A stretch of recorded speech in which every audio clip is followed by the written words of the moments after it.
बढ़िया।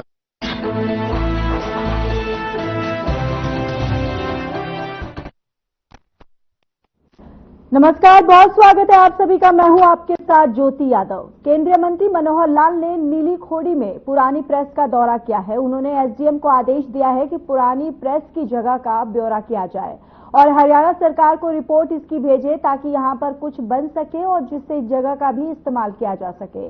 केंद्रीय मंत्री मनोहर लाल ने बताया कि ये जगह 35 एकड़ है और यहाँ कभी पुरानी सरकारी प्रेस हुआ करती थी और कई चीजें अभी भी ठीक है और जगह केंद्र सरकार के अधीन है। तो वही केंद्रीय मंत्री मनोहर लाल चंडीगढ़ जाते वक्त नीलोखेड़ी में रुके और उन्होंने दौरा किया। साथ ही साथ सड़क पर पड़ी गेहूं की फसल को भी देखा। उन्होंने जल्दी नीलोखेड़ी अनाज मंडी यहां से शिफ्ट होगी ताकि किसानों की फसल वहां सुरक्षित तरीके से रह सके और किसानों को कोई परेशानी ना हो।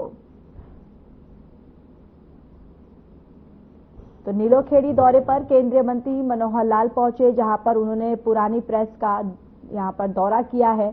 और आपको बताते चले, यहां पर एसडीएम को ब्यौरा करने का आदेश जो है मनोहर लाल की तरफ से दिया गया है।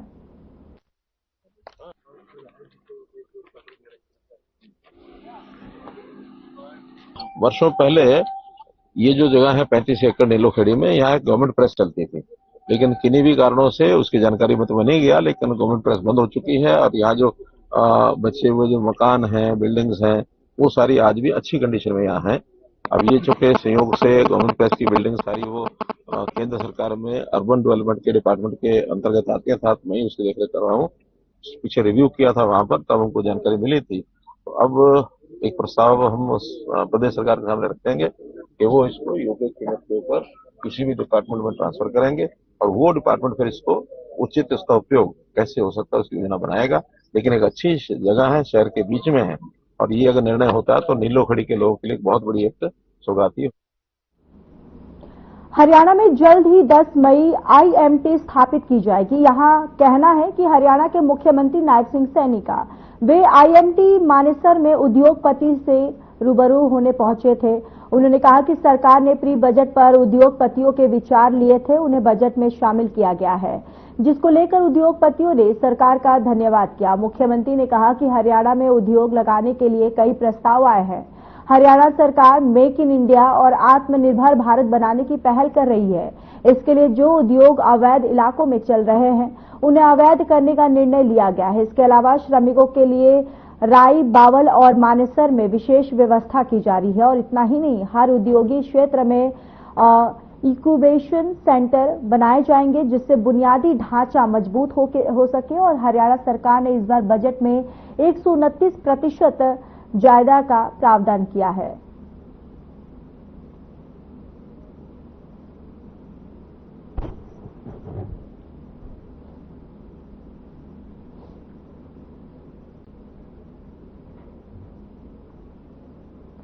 मुख्यमंत्री नायब सिंह सैनी ने रोहतक जिला के गांव किलोई स्थित शिव कुमार मेमोरियल स्टेडियम परिसर में तीसरी अखिल भारतीय शिव कुमार स्मृति बास्केटबॉल प्रतियोगिता का बतौर मुख्य अतिथि विधिवत शुभारंभ किया। उन्होंने शिव कुमार स्मृति स्टेडियम के कार्यों के लिए 21 लाख रुपए की धनराशि, गांव में शीघ्र महिला चौपाल के निर्माण और गांव के विभिन्न मार्गों को शीघ्र पूर्ण करवाने की घोषणा की। उन्होंने स्वर्गीय शिव कुमार चित्र पर पुष्प अर्पित करते हुए उन्होंने कहा कि उनकी स्मृति हमें देश के लिए बेहतर करने की प्रेरणा दे रही है और देती रहेगी। मुख्यमंत्री नायब सिंह सैनी ने कहा कि खेलों को बढ़ावा देना और खिलाड़ियों के लिए सुरक्षित रोजगार सुनिश्चित करने के लिए हरियाणा उत्कृष्ट खिलाड़ी सेवा नियम 2021 बनाए गए हैं।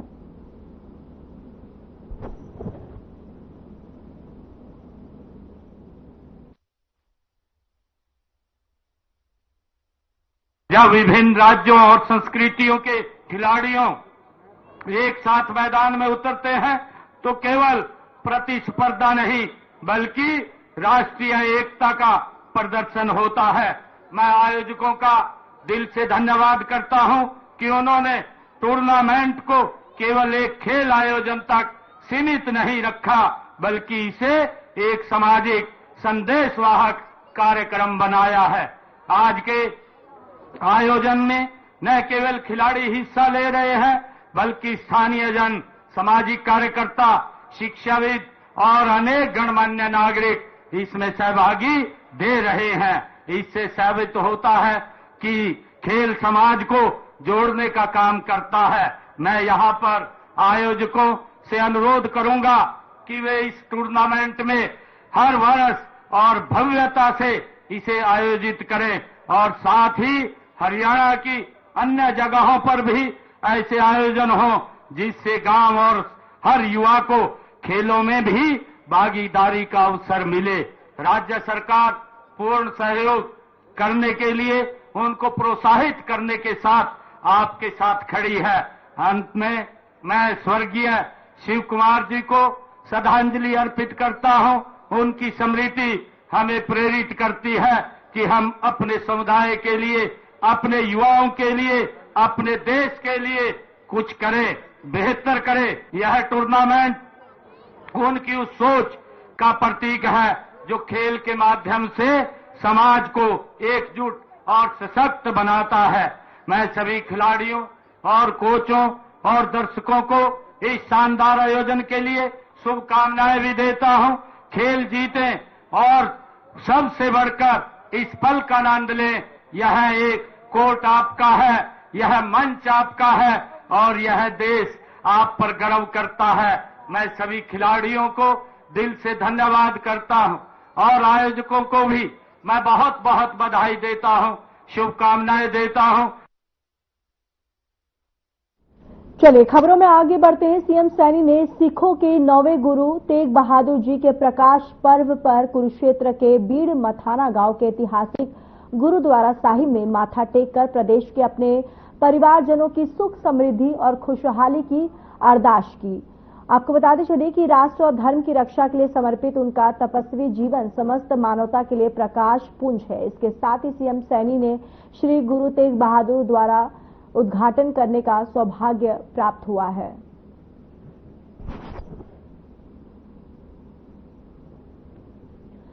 तो गुरु तेग बहादुर के आपको बताते चले कि मुख्यमंत्री नायब सिंह सैनी ने उनके प्रकाश पर्व पे गुरु तेग बहादुर जी को नमन किया, श्रद्धांजलि उनको अर्पित की है और इसके साथ ही मुख्यमंत्री ने सुख समृद्धि की कामना की है। उन्होंने कहा है कि उनके आदर्श जो है वो हमेशा हमें आगे बढ़ने के लिए, सही राह पर चलने के लिए हमें प्रेरित करता रहेगा। और यहाँ पर गुरुद्वारा साहिब में उन्होंने मत्था टेका और श्री गुरु तेग बहादुर द्वार का उद्घाटन भी मुख्यमंत्री ने किया है और इस दौरान उन्होंने कहा है कि उनका द्वार का उद्घाटन करने का सौभाग्य जो है वो मुझे प्राप्त हुआ है। सीएम नायब सिंह सैनी ने अपने सोशल मीडिया एक्स पर 1857 के स्वाधीनता संग्राम के योद्धा तात्या टोपे को नमन किया है और सीएम सैनी ने लिखा कि मां भारती के वीर सपूत 1857 के प्रथम स्वाधीनता संग्राम के महानायक वीर योद्धा अमर सपूत रामचंद्र पांडुरंग जी के बलिदान दिवस पर कोटि कोटि नमन। तो सीएम सैनी ने 1857 के नायक को नमन किया है। सोशल मीडिया एक्स पर ट्वीट कर उनको श्रद्धांजलि दी है। तात्या टोपे के बलिदान दिवस पर मुख्यमंत्री नायब सिंह सैनी ने ट्वीट के माध्यम से उनको नमन किया।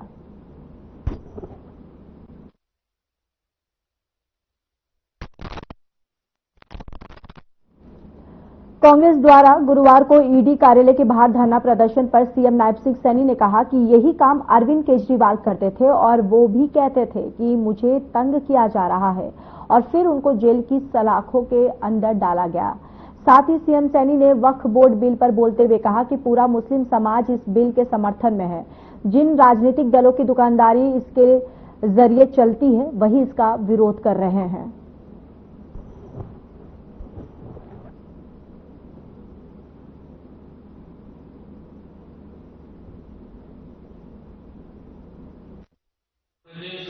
केजरीवाल भी यही कह रहा था, कहा जी मेरे को तंग करा जा रहा, कोर्ट ने उसको अंदर घेर दिया था। जब कहीं ना कहीं कोई गलत काम है तो फिर तो वो पूछताछ तो करेंगे। उसमें दिक्कत क्या है, तकलीफ क्या है? अगर कोई स्पष्ट है तो स्पष्ट है, अगर स्पष्ट नहीं है तो कर लेनी चाहिए। जाकर उसमें सहयोग करना चाहिए।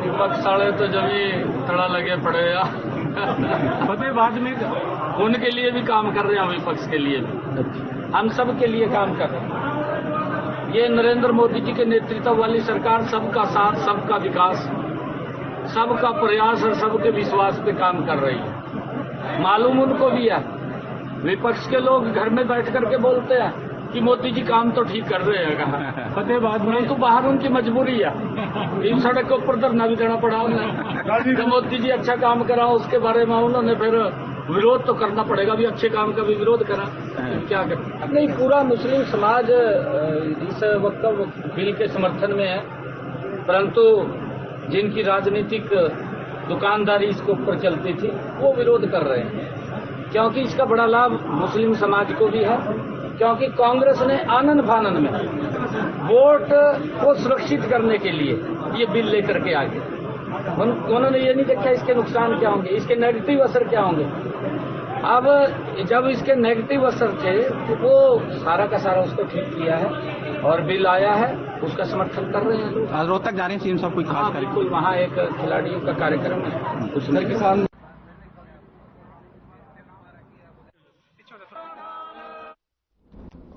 सीएम सैनी ने जानकारी देते हुए कहा कि आमजन की समस्याओं के समाधान को लेकर नॉन स्टॉप सरकार बेहद गंभीर है। अधिकारियों को स्पष्ट निर्देश दिए गए हैं कि प्रत्येक कार्य को समयबद्ध तरीके से पूरा किया जाए, किसी भी प्रकार की लापरवाही और कोताही को बर्दाश्त नहीं किया जाएगा।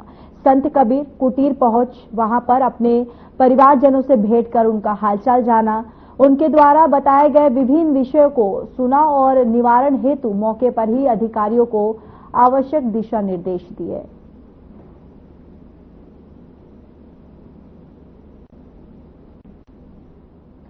तो देखिए, आमजन की समस्याओं पर मुख्यमंत्री सरकार जो है वो काफी गंभीर है। सीएम सैनी ने अधिकारियों को यहां पर फटकार भी लगाई है और समस्याओं के निवारण के लिए मुख्यमंत्री नायब सिंह सैनी जो है उन्होंने मौके पर ही यहां पर निर्देश दिए। दरअसल उन्होंने यहां पर लोगों की समस्याओं को सुना, समझा और समस्या के निवारण के लिए दिशा निर्देश दिए और आमजन की दरअसल यहां पर समस्याओं को मुख्यमंत्री नायब सिंह सैनी ने सुना है। और देखिए, इससे जाहिर होता है कि मुख्यमंत्री नायब सिंह सैनी जो है वो कितने इस विषय को लेकर गंभीर है और यहां पर जो भी प्रॉब्लम थी उसको जल्द से जल्द निवारण करने के लिए यहां पर अधिकारियों को आदेश भी उन्होंने दिया और इसके साथ ही फटकार जो है वो भी मुख्यमंत्री ने लगाई है। महेंद्रगढ़ निवासी प्रसिद्ध समाजसेवी महेश जोशी को हरियाणा के राज्यपाल ने रेड क्रॉस हरियाणा के महासचिव की बड़ी जिम्मेदारी सौंपी है। उनका कार्यकाल 3 वर्ष के लिए रहेगा। स्मरण रहे कि महेश जोशी इससे पूर्व भी हरियाणा सरकार में सांस्कृतिक विभाग के मुख्य सलाहकार रह चुके हैं।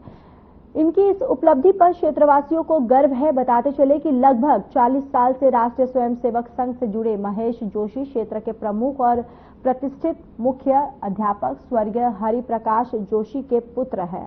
छात्र जीवन से अखिल भारतीय विद्यार्थी परिषद से नाता रखने वाले महेश जोशी अखिल भारतीय विद्यार्थी परिषद के संगठन मंत्री और अखिल भारतीय विद्यार्थी परिषद की युवा शाखा के प्रदेश उपाध्यक्ष रहने के साथ साथ जिला संघ कार्यवाहक के साथ साथ संघ में अनेक जिला और राज्य स्तरीय पदों पर अपनी सेवा दे चुके हैं।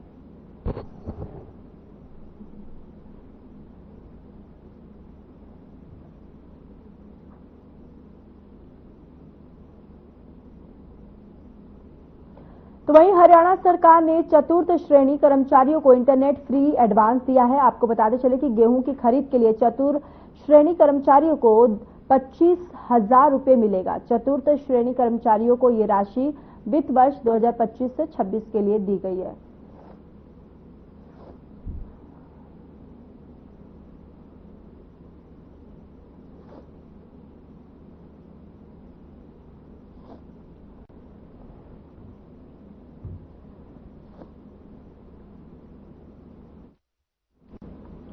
हरियाणा स्कूल लेक्चर एसोसिएशन ने जिला शिक्षा अधिकारी कार्यालय सक्षम जोन में लाइन डायरी लेकर फैसला किया है। आपको बताते चले कि फैसले का न्यायपुर बताते हुए प्रदेश सरकार ने इसे तुरंत किया है।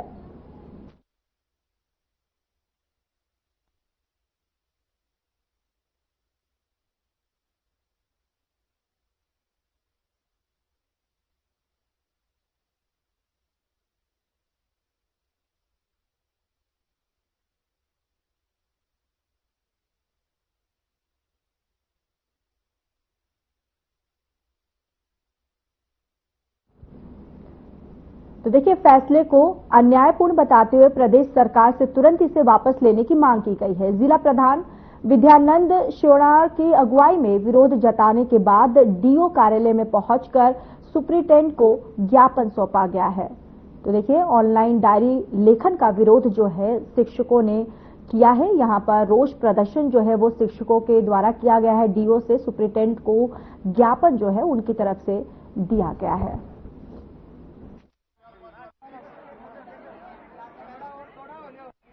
आदेश निकाला था, डीएससी ने एक आदेश निकाला था ऑनलाइन टीचर डायरी को लिखने के लिए। हम सभी उसी के विरोध के लिए आज यहाँ पर इकट्ठा हुए हैं और डीओ चरखी दादरी के माध्यम से अपनी मांगों को रखेंगे। निदेशालय में ये हमारी मांगे जाएंगी और हमारी सबकी एक ही मांग है कि ये जो एक तानाशाही आदेश आया था सरकार का, इसको निरस्त करें और जैसे ऑफलाइन मोड में पहले डायरी लिखी जा रही थी वैसे ही हमें ऑनलाइन डायरी ना लिख के ऑफलाइन डायरी लिखने दें, क्योंकि ये तो ना तो बच्चों के लिए फ्रूटफुल है और ना ही हमारे लिए फ्रूटफुल है।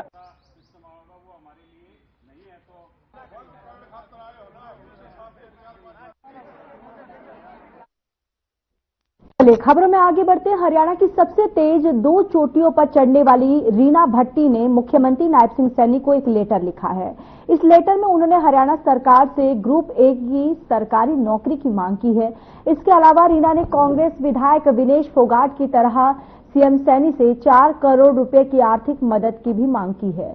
रीना ने अपनी मांग को लेकर सोशल मीडिया एक्स हैंडल से सैनी को ट्वीट भी किया है। उन्होंने लिखा है कि मैंने गर्व से प्रदेश और देश का नाम ऊंचा किया है। जिस तरह आप बेटियों के हित में प्रगतिशील फैसले ले रहे हैं, मुझे पूरा विश्वास है कि आप मेरी उपलब्धियों को भी नजरअंदाज नहीं करेंगे। रीना भट्टी हरियाणा के हिसार की रहने वाली है। उनके पिता ट्रैक्टर मैकेनिक हैं।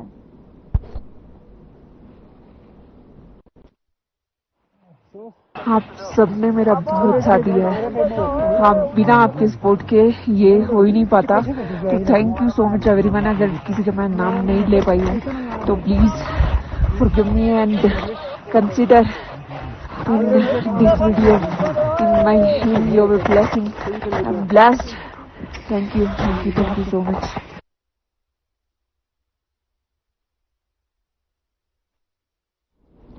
हरियाणा में इन दिनों राष्ट्रीय मुक्त विद्यालय शिक्षा संस्थान की परीक्षा चल रही है और ये परीक्षा 10वीं और 12वीं दोनों की आयोजित दिल्ली का राष्ट्रीय मुक्त विद्यालय शिक्षा संस्थान ले रहा है। लेकिन बोर्ड की तरफ से इस परीक्षा में नकल की काफी शिकायतें हरियाणा विद्यालय शिक्षा बोर्ड को मिल रही है।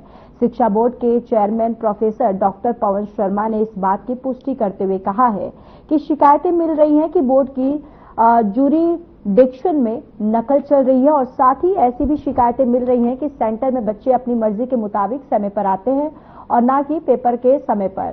साथ ही परीक्षा की शुचिता के भंग होने की भी खबर मिल रही है।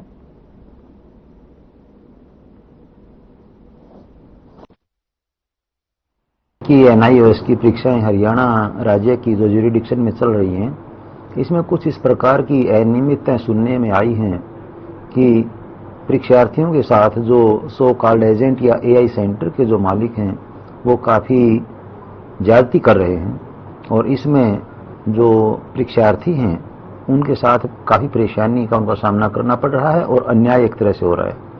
तो हरियाणा विद्यालय शिक्षा बोर्ड के पास जैसे अभी पत्र प्राप्त हुआ है एनआईओएस की तरफ से, कोशिश की जाएगी कि परीक्षाएं सुचारू रूप से चलें और इसमें किसी प्रकार की कोई अनियमितता ना हो। इसके लिए हरियाणा विद्यालय शिक्षा बोर्ड अपने उड़न दस्ते अभी गठित करने जा रहा है और जल्द ही उड़न दस्ते डिस्ट्रिक्ट हेडक्वार्टर पर जहां जहां भी एनआईओएस के केंद्र हैं, परीक्षा केंद्र हैं, उन पर बाकायदा अपनी पूरी निगरानी रखेगा और किसी प्रकार की यदि कोई अनियमितता है तो उसको संज्ञान में लाते हुए ऊपर एनआईओएस को इसके बारे में सूचित करेगा। एसडीएम डॉक्टर अशबीर सिंह नैन ने शुक्रवार को डाडम, खानक, खरकड़ी, सोहान, निगाना, धारण, रिवासा की पहाड़ियों का निरीक्षण किया। एसडीएम ने डाडम पहाड़ी की खदानों सहित पहाड़ी क्षेत्र का निरीक्षण कर अधिकारियों को पहाड़ी क्षेत्र में लगातार निगरानी किए जाने के आदेश दिए हैं। और आपको बताते चले कि एसडीएम ने कहा कि खनन अधिकारी पहाड़ी में जाने वाले तमाम बंदोबस्त और जो बंद रास्तों की यथास्थिति रखना सुनिश्चित करे। इससे पहले एसडीएम ने उपमंडल कार्यालय में अधिकारियों की बैठक लेकर निर्देश दिए कि किसी भी स्थिति में अवैध माइनिंग नहीं होना चाहिए, माइनिंग नहीं होना चाहिए। तो देखिए, एसडीएम डॉक्टर अश्वी नैन ने निरीक्षण किया है और उन्होंने कहा है कि पहाड़ियों का निगरानी जो है उन्होंने करने के लिए निर्देश यहां पर दिए हैं। उन्होंने पहाड़ों का निरीक्षण जो है वो किया है और इस निरीक्षण के दौरान एसडीएम ने जो तमाम ऐसे निर्देश जो है निगरानी करने के वो दिए हैं। चलिए खबरों में आगे बढ़ते हैं। महेंद्रगढ़ की गांव देवास से 4 महीने के बच्चे आरव की टीकाकरण के कुछ घंटे बाद ही मौत हो गई है। बच्चे आरव के परिजनों ने नर्स पर बच्चे को ओवरडोज टीका लगाने और लगाए जाने का आरोप लगाया है। इसकी शिकायत उन्होंने सदर थाना महेंद्रगढ़ पुलिस को भी दी है। पुलिस ने अभी तक मामला दर्ज नहीं किया है। पुलिस पोस्टमार्टम रिपोर्ट के बाद ही आगे की कोई कार्रवाई करेगी। तो वहीं स्वास्थ्य विभाग का कहना है कि अगर टीके से कोई इन्फेक्शन होता तो 2 घंटे के अंदर ही उसका प्रभाव दिखना शुरू हो जाता, लेकिन बच्चे ने रात को 12 बजे से लगभग मां का दूध पिया है। अगले दिन सुबह उसकी मौत हुई है। फिर भी पोस्टमार्टम रिपोर्ट आने के बाद वास्तविकता का पता चल सकेगा।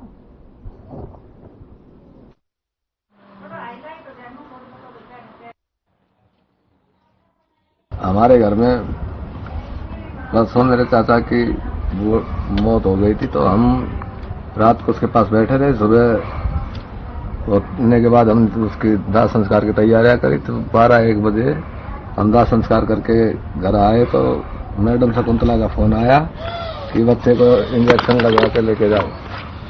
मैंने मना कर दिया कि भाई हमने ना ही तो खाना खाया ना ही हम नहाए, हम सारी रात से परेशान, हमारे घर में ये परेशानी है, फिर देखेंगे।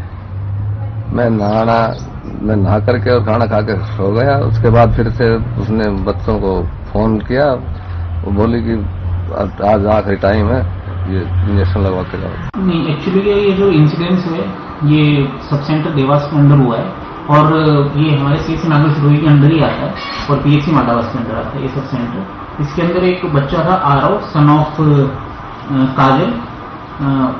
ये 4 महीने का बच्चा था। इसके 3.5 महीने में जो टीके जो भी इम्यूनाइजेशन था वो किया गया था और उसके अंदर हमने उसको कॉल करके सब सेंटर पे बुलाया था कि आपका इम्यूनाइजेशन ड्यू हो चुका है, तो आप आके टीके लगवा लीजिए। वो अप्रॉक्स दोपहर को 2 बजे के आसपास सब सेंटर पे आए थे और रूटीन में जो उनको एज पर स्केड्यूल जो इंजेक्शन लगने थे वो हमारी शकुंतला एमपीएसडब्ल्यू फीमेल वर्कर थी, उसने लगा दिए थे उसको।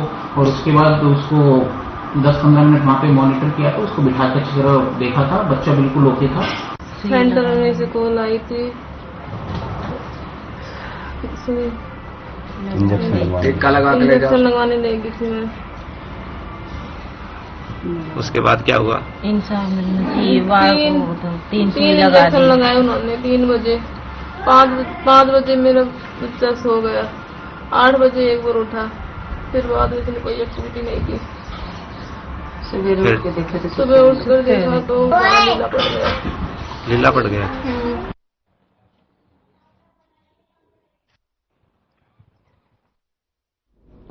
खबर सिरसा से, जहां पुलिस अधीक्षक विक्रांत भूषण के निर्देशानुसार अपराध और अपराधियों के खिलाफ चलाए जा रहे विशेष अभियान के तहत कार्रवाई करते हुए जिला की सीआईए सिरसा पुलिस टीम ने गश्त और चेकिंग के दौरान महत्वपूर्ण सूचना के आधार पर कार्रवाई करते हुए गांव दिलीप नगर क्षेत्र से एक युवक को 32 बोर अवैध पिस्तौल सहित काबू करने में सफलता हासिल की है। इस मामले में विस्तृत जानकारी देते हुए सीआईए इलाहाबाद पुलिस टीम के प्रभारी सब इंस्पेक्टर जगदीश चंद्र ने बताया कि गिरफ्तार किए गए युवक की पहचान गुरप्रीत सिंह उर्फ धीरू के रूप में हुई है। उन्होंने आगे बताया कि गश्त और चेकिंग के दौरान एक व्यक्ति पैदल चलकर आता हुआ दिखाई दिया और पुलिस को देखते ही युवक अचानक घबरा गया और वापस मुड़कर भागने का प्रयास किया है, जिसके बाद पुलिस को शक हुआ और आरोपी को पकड़ लिया।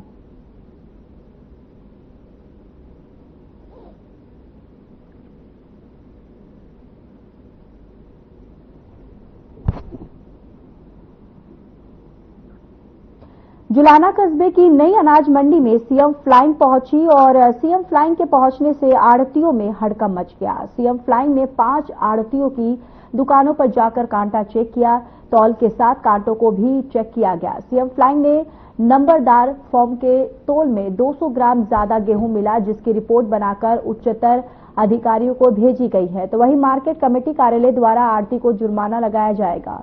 तो वहीं मार्केटिंग और मार्केट कमेटी सचिव कोमिला ने बताया है कि जुलाना की अनाज मंडी का सीएफ लाइन द्वारा निरीक्षण किया गया है।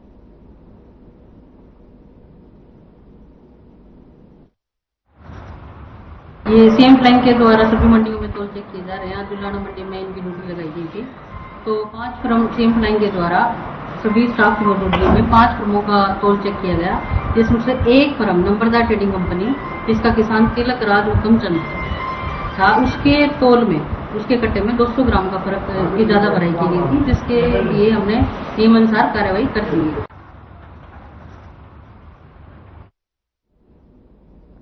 चलिए, इस बुलेटिन में इतना ही। बाकी देश और दुनिया की तमाम बड़ी खबरों के लिए जुड़े रहिए हमारे साथ। नमस्कार।